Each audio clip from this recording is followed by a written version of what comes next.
Las esposas de los Hells Angels suelen llevar vidas llenas de retos y complejidades únicos. Estas mujeres navegan por las turbulentas aguas del amor, la lealtad y el secretismo, mientras comparten lo que ocurrió en sus vidas con los miembros de uno de los clubes de moteros más notorios de la historia.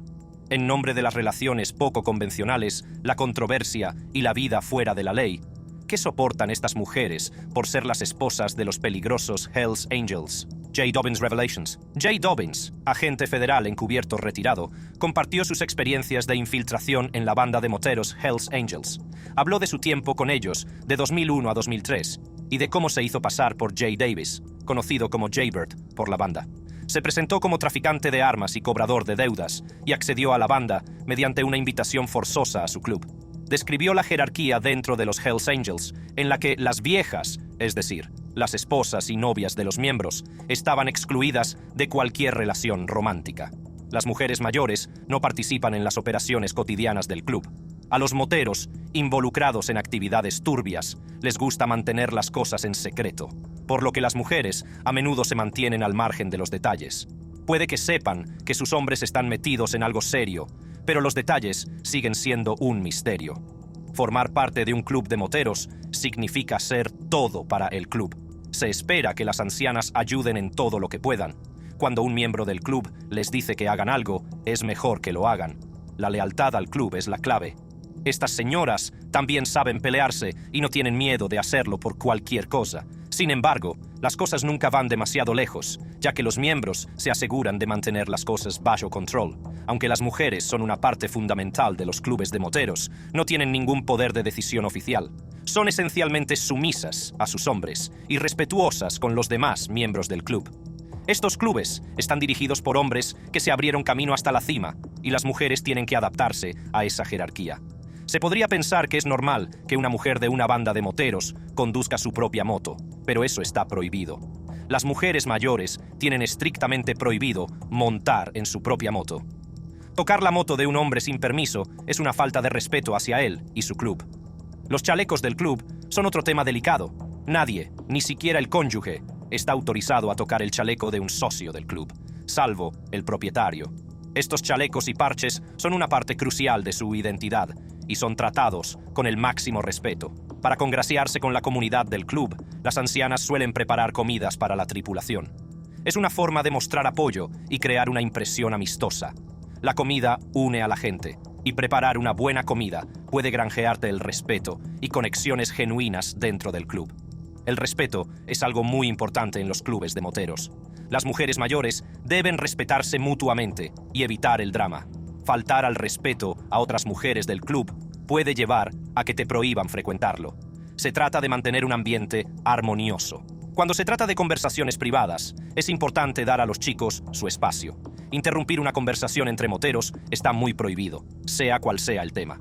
Es una cuestión de respeto y etiqueta. La intimidad también forma parte del estilo de vida, y se espera que las viejas estén disponibles siempre que sus hombres lo deseen, estén donde estén. No es raro que las cosas se calienten en público, y algunas ancianas han compartido sus experiencias de encuentros íntimos delante de una multitud. La dura realidad es que las mujeres en los clubes de moteros son vistas como una propiedad. No tienen voz ni voto en las decisiones importantes, ni siquiera si su pareja fallece. En algunos casos, el club espera que la viuda vuelva a casarse dentro del club, pero no todos están de acuerdo con esta expectativa. Algunas ancianas optan por marcharse y empezar una nueva vida en otro lugar. Según Dobbins, la banda de moteros Hells Angels tiene unas normas estrictas en lo que respecta a las relaciones con las mujeres. Durante su operación encubierta de 2 años, el agente conoció la jerarquía dentro de la banda, con las esposas y novias de los miembros en la cúspide. Meterse con la mujer de otro miembro podía acarrear consecuencias violentas. Sin embargo, Dobbins reveló que también había groupies que frecuentaban la sede del club. Algunos miembros se acostaban con las mismas mujeres, pasando de un miembro a otro sin causar ninguna animosidad. Aunque no está claro si se produjeron actividades sexuales dentro de la sede del club, las fiestas eran algo habitual dentro del capítulo. De hecho, una antigua vieja dama dio la cara y dijo que, al principio, era compartida por los miembros, pero cuando acabó consiguiendo la exclusividad y finalmente se casó con un miembro de los Hells Angels, el resto de la banda la trató con un respeto del 100%. Similar a la revelación de Dobbins, también hubo una exposición que Hunter S. Thompson hizo durante la década de 1960. Thompson fue un famoso periodista y escritor estadounidense. En su libro Hell's Angels, The Strange and Terrible Saga of the Outlaw Motorcycle Gangs, Ángeles del Infierno, la extraña y terrible saga de las bandas de motoristas fuera de la ley, ofrecía un relato exhaustivo del estilo de vida y las actividades de los Hells Angels, así como del espíritu fuera de la ley, que envolvía a las bandas de motoristas. Thompson pasó un tiempo considerable con los Hells Angels, obteniendo un acceso sin precedentes a su funcionamiento interno. Thompson también se refirió a las mujeres asociadas a los Hells Angels. Aunque no entra en grandes detalles, menciona que las mujeres desempeñan un papel en sus fiestas y reuniones, viéndose envueltas en el libertinaje junto a los hombres.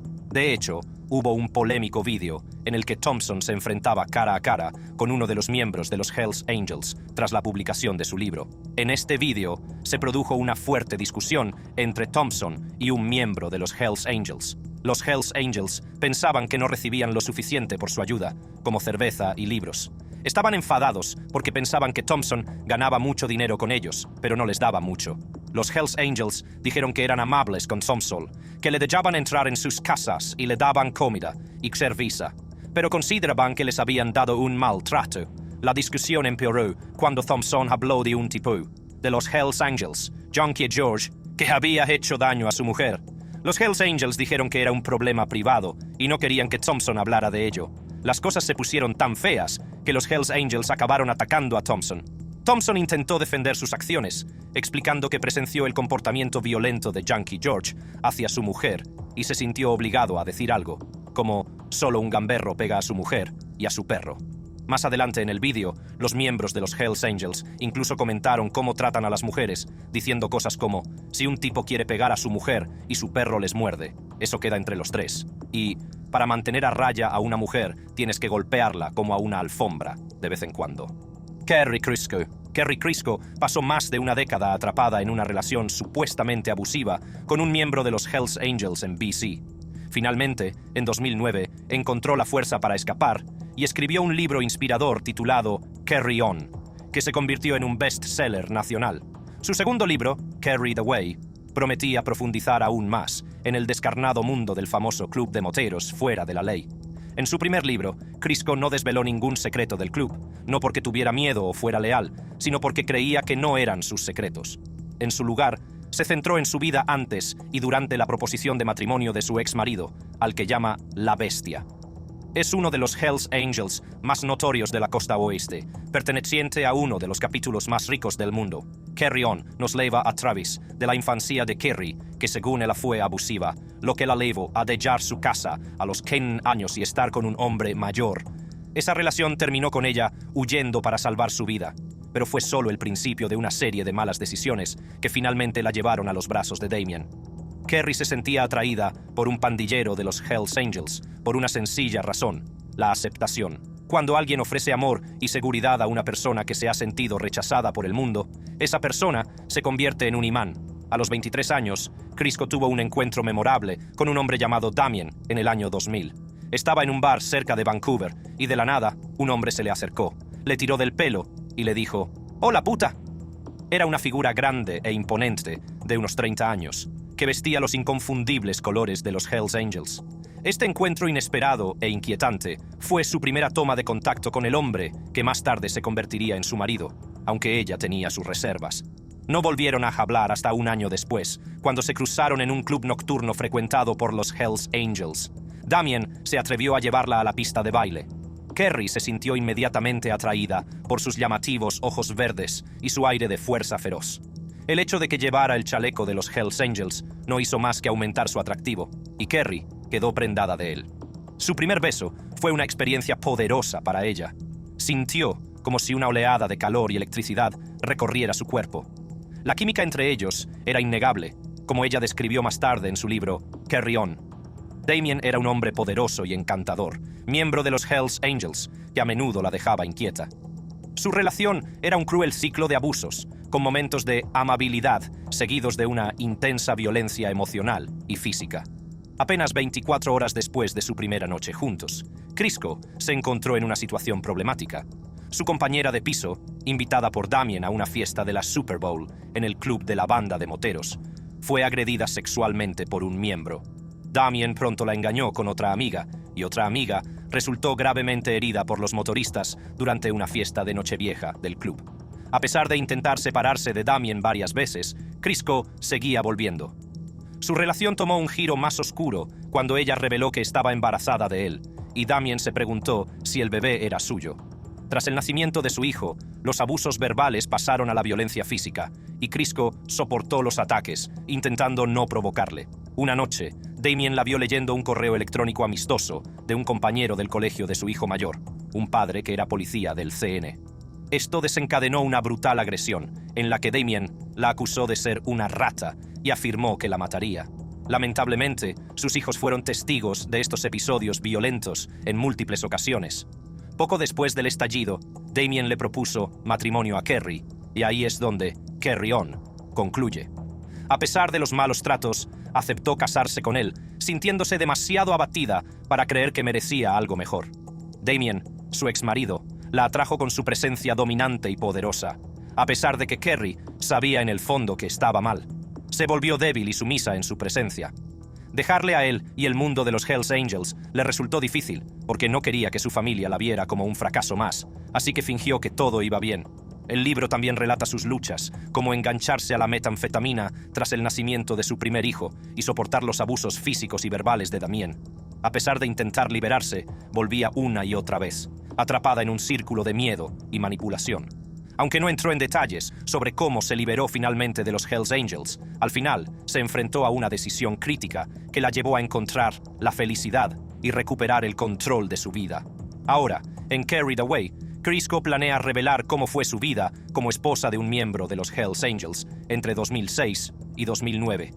Insinúa una época turbulenta en la que las guerras entre moteros y las medidas represivas de la policía cambiaron el panorama. También arrojó luz sobre cómo los Hells Angels utilizaban clubes de marionetas y negocios legales para distanciarse de la delincuencia sin dejar de beneficiarse del tráfico de drogas. Kerry reconoce que no todos los Hells Angels son abusivos o violentos, y que muchos de ellos se han convertido en empresarios de éxito que no encajan en la imagen estereotipada del motero.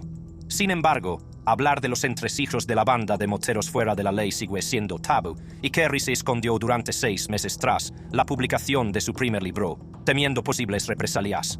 A pesar de los desafíos a los que se ha enfrentado, Kerry está decidida a continuar su viaje de autocuración. A sus hijos y a ella les va bien ahora, pero encontrar trabajo, alquilar una casa y tener citas sigue siendo difícil debido a los temores de la gente asociados a su historia con el club de moteros.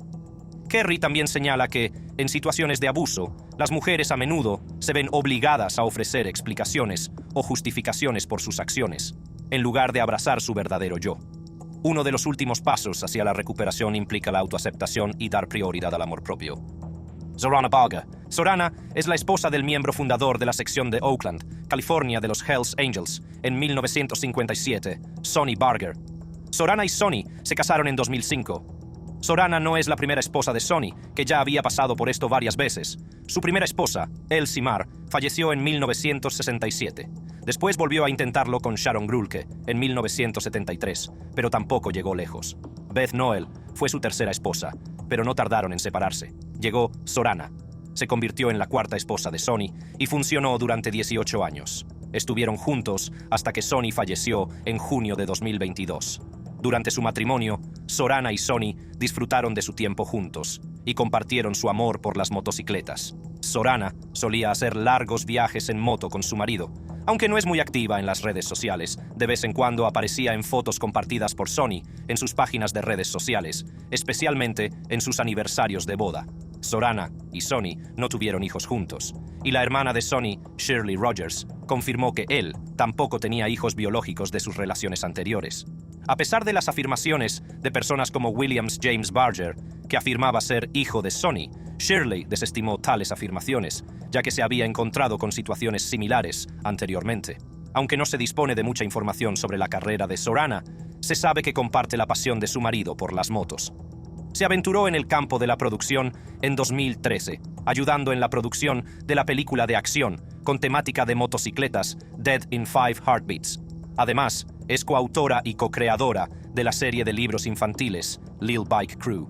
Es posible que haya encontrado el nombre de Sonny Barger en libros sobre los Hells Angels. Su autobiografía fue un éxito de ventas y apareció en otras novelas relacionadas con los moteros. Además, si has visto Sons of Anarchy, puede que lo reconozcas como Lenny Janowitz. Se rumorea que la serie se basó en los Hells Angels, y Sony incluso prestó sus conocimientos para asesorar en la serie. Ralph Hubert. Sonny Barger, una leyenda del mundo motero, nació el 8 de octubre de 1938 en Modesto, California. Este tipo era algo más que un motero. Era escritor, estrella de cine y televisión, y uno de los miembros fundadores de la sección de Oakland de los Hells Angels. El periplo motero de Sonny comenzó a finales de los años 50, cuando se unió a un club de moteros llamado Panteras de Oakland, pero, como muchas cosas buenas, acabó disolviéndose. Sin embargo, eso no impidió que Sonny siguiera montando en moto con su pandilla. De hecho, uno de sus amigos llevaba un parche de un club ya desaparecido de North Sacramento, y de ahí nació la idea de fundar en Oakland el Hells Angels Motorcycle Club, o HAMC, en 1957. Los Hells Angels se fundaron en Fontana, California, en 1948. A lo largo de la década de 1950 se fueron añadiendo nuevos miembros, y las diferentes secciones de California tenían sus propias versiones de la insignia de la cabeza de la muerte. Con el tiempo, todas se unieron y adoptaron el parche apodado Barger Larger, llamado así nada menos que por el propio Sonny. En 1973, Sonny fue condenado por posesión de estupefacientes y un arma, lo que le valió una pena de entre 10 años y cadena perpetua. En 1977 salió en libertad condicional, pero su futuro en la banda de moteros seguía siendo incierto. En 1979, un total de 33 personas, incluido él, fueron acusadas de violar la ley de organizaciones corruptas e influenciadas por el crimen organizado. Tras el veredicto dividido, Barger fue absuelto en 1980, pero unos años más tarde se le diagnosticó un cáncer de laringe que le provocó la pérdida de las cuerdas vocales. Se dice que, mientras se dirigía al quirófano, saboreó un último cigarrillo. Tras la intervención, tuvo que volver a aprender a hablar.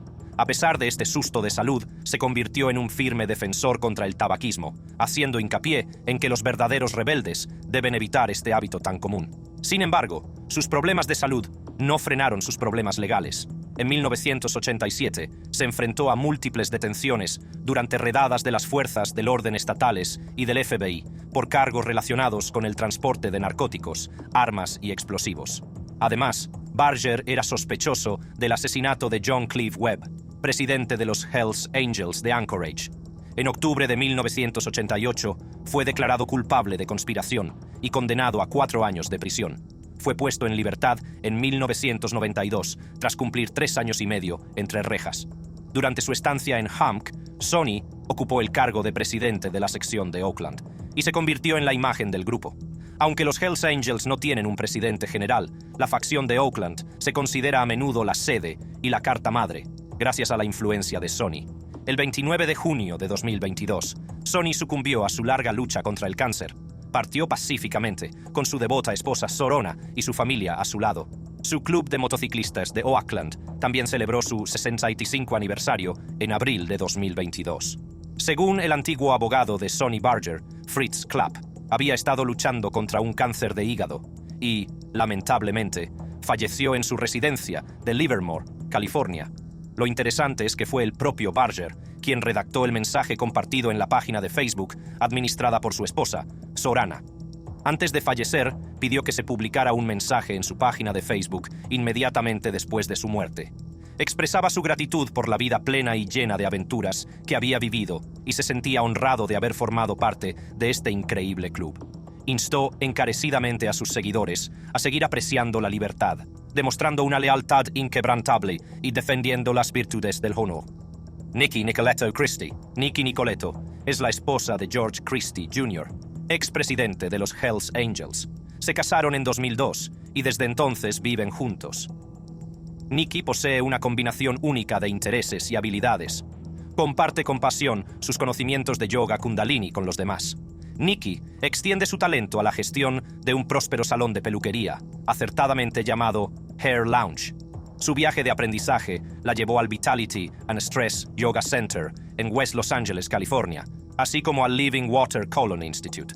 También ha obtenido un título de la prestigiosa Academia Vidal Sassoon. Nikki es la segunda esposa de George. En una entrevista, George habló de su primer matrimonio con Cheryl Christie, su novia del instituto. Sintió una profunda gratitud hacia ella, reconociendo que le dio 2 hijos maravillosos. George señaló que su primera esposa participó activamente en casi todos los aspectos de su vida durante su matrimonio. Sin embargo, el primer matrimonio de George no estuvo exento de dificultades. Insinuó la posibilidad de que su primera esposa tuviera problemas psicológicos, emocionales o de desarrollo que le impidieran cumplir las expectativas convencionales de una esposa. En última instancia, George expresó su deseo de mantener la equidad y el respeto hacia su primera esposa, sobre todo desde que ella había fallecido. Reconoció que, en aquel momento, tal vez no poseía todas las herramientas o la madurez necesarias para navegar con eficacia por las complejidades de su relación.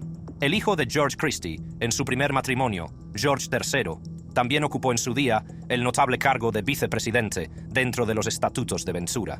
Sin embargo, en 2015, George III murió de complicaciones diabéticas a la edad de 39 años. En febrero de 2001, él, junto con sus padres y otros miembros y asociados del club, se enfrentaron a una acusación por su implicación en la venta de sustancias controladas y conspiración, tras una exhaustiva investigación encubierta de 3 años. Los cargos combinados contra el padre, la madre y el hijo ascendieron a 55, por lo que George III fue condenado a 3 años de libertad condicional en abril de 2002. George Christie nació en Ventura, California. En su juventud, George era un ávido surfista que pasaba mucho tiempo cabalgando las olas. Sin embargo, su vida dio un giro diferente cuando uno de sus compañeros de surf llegó a la playa en una motocicleta Harley Davidson. En ese momento, sintió una fuerte llamada. A pesar de las reservas de su padre, George decidió invertir $200 en adquirir una motocicleta Panhead de 1957 en 1966. Esto marcó el comienzo de su viaje por el mundo de las motos. Rápidamente se integró en la comunidad motociclista, forjando conexiones con figuras notables como los Question Marks, un renombrado equipo de personalización de motocicletas de Ventura, así como con individuos como Bondage y Dick Woods. Tras graduarse en el instituto, se alistó en la reserva del Cuerpo de Marines y más tarde siguió una carrera como electricista y solucionador de problemas de comunicaciones en el Departamento de Defensa. En 1975 comenzó el proceso de prospección del Hells Angel Motorcycle Club, consiguiendo finalmente la afiliación de pleno derecho en 1976. La dedicación de George al club le llevó a portar la antorcha olímpica en los Juegos Olímpicos de 1984. Desempeñó un papel fundamental en la creación y presidencia de la sección de Ventura, de la que fue presidente durante más de 30 años. También asumió el papel de portavoz mundial del club. Además, George se aventuró en diversos negocios, como la propiedad de una tienda de motocicletas personalizadas, un conocido salón de tatuajes y una empresa de fianzas y referencias legales, en colaboración con el bufete de abogados de su hija. Actualmente vive en Ojai, California. En 2011, Christie decidió romper sus lazos con los Hells Angels, ya que dijo que había un profundo cambio en la dirección del club. Expresó sus sentimientos, afirmando que sentía que se habían convertido en las mismas personas contra las que inicialmente se rebelaron. En el pasado, los Hells Angels se relacionaban con varios clubes de motociclistas de la costa, fomentando las conexiones, pero con el tiempo, el club se encontró en conflicto con prácticamente todos los principales clubes de motociclistas ilegales de Estados Unidos, así como con los organismos encargados de hacer cumplir la ley. Esta situación hizo que se perdiera la perspectiva de la intención original del club y la esencia del estilo de vida fuera de la ley. El entorno había evolucionado hasta convertirse en algo parecido a una operación militar, con el club aparentemente transformado en un ejército que libraba batallas contra otras entidades. Esta transformación distaba mucho de la visión y los valores iniciales del club. En sus memorias, Exile on Front Street, Mi vida como Hells Angel y más allá, George relata sus aproximadamente 4 décadas en el club de moteros más infame de la historia de Estados Unidos. Desde la fundación del club en Ventura, California, hasta el simbólico acto de portar la antorcha olímpica durante los Juegos de Los Ángeles, e incluso su papel como figura central en la serie de History Channel Outlaw Chronicles, Christie alcanzó la fama como el representante más reconocible, aunque divisivo, de esta organización tan polarizante. No es del todo sorprendente que George Christie tuviera problemas legales durante su trayectoria. Entre otros incidentes, Christie se enfrentó a cargos relacionados con un presunto complot de asesinato a sueldo en el que estaba implicado el líder de la banda carcelaria de la mafia mexicana. Sin embargo, finalmente fue absuelto de estos cargos en 1987. En 2011, fue detenido en relación con el incendio de salones de tatuajes rivales, ocurrido 4 años antes. Se declaró culpable de un cargo y cumplió aproximadamente 1 año de prisión.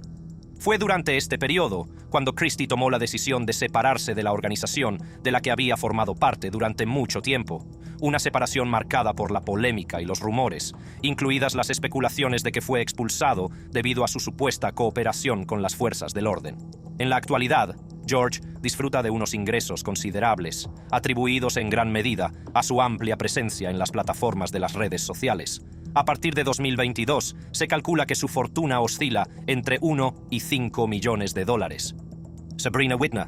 Cuando Michael Whitner, un prospecto de los Hells Angels de Sauk, Canadá, fue encontrado muerto en 2017, dejó a su familia con muchas preguntas sin respuesta.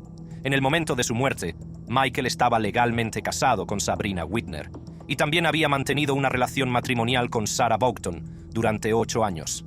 Era un padre devoto de todos sus hijos y había sido padre de varios niños con ambas mujeres. Su esposa, Sabrina, se sorprendió al descubrir que había llevado una doble vida con otra mujer y 2 hijos durante los últimos 8 años. La revelación fue un auténtico shock para ella, que creía que él había estado trabajando al otro lado de la isla de Vancouver durante ese tiempo. Sabrina Whitner y Michael contrajeron matrimonio en una boda celebrada en México en 2008, a la que asistió Bob Green, uno de los ángeles del infierno. Sus hijos nacieron en 2005 y 2006. Sin embargo, Sarah Boughton entró en la vida de Michael en 2009, atraída por su promesa de dejar a su esposa, una promesa que nunca cumplió. También dieron la bienvenida al mundo a 2 niños en 2014 y 2015. Sarah estaba al tanto del matrimonio de Michael con otra mujer y de que pasaba la mitad de cada semana con ella y sus hijos. A pesar de que Michael le aseguraba que estaba trabajando para finalizar su divorcio y que no quería tensar la relación con sus hijos, Sarah se sentía cada vez más frustrada porque el divorcio nunca se materializaba. Sin embargo, se aferraba a la esperanza y, aunque desconfiaba, seguía dándole el beneficio de la duda porque compartían hijos y su amor por él seguía siendo fuerte. Whitner y Boughton alquilaron una residencia en Shawnigan Lake, situada aproximadamente a 1 hora en coche de la residencia principal de Whitner con Sabrina, Whitner en Suki. Whitner gestionaba su tiempo entre estas 2 residencias familiares, informando a menudo a Sabrina Whitner de que estaba fuera por negocios durante sus ausencias. Sostenía económicamente a ambos hogares y a sus respectivas familias, dependiendo al parecer en gran medida de los ingresos generados por las actividades ilícitas relacionadas con las drogas. Sorprendentemente, mientras que Boughton conocía la existencia de Sarah Whitner, Sabrina solo descubrió la existencia del hogar secreto de su marido tras su fallecimiento. A lo largo de su matrimonio, Whitner figuró como único propietario de 3 inmuebles en Souke. Su mujer afirmaba que estas propiedades no tenían ningún interés para él. La otra mujer, Sarah Boughton, creía tener derecho a su patrimonio, al igual que su esposa. Whitner falleció sin dejar testamento, así que, tras su muerte, Boughton interpuso una demanda para reclamar una parte de su patrimonio. La disputa entre Boughton y Sabrina Whitner giraba en torno a las normas establecidas por la Ley de Testamentos, Herencias y Sucesiones, WESA, y su aplicación a la hora de dividir una herencia entre 2 cónyuges concurrentes. La WESA define al cónyuge como una persona casada o que ha convivido en una relación análoga a la conyugal durante al menos 2 años.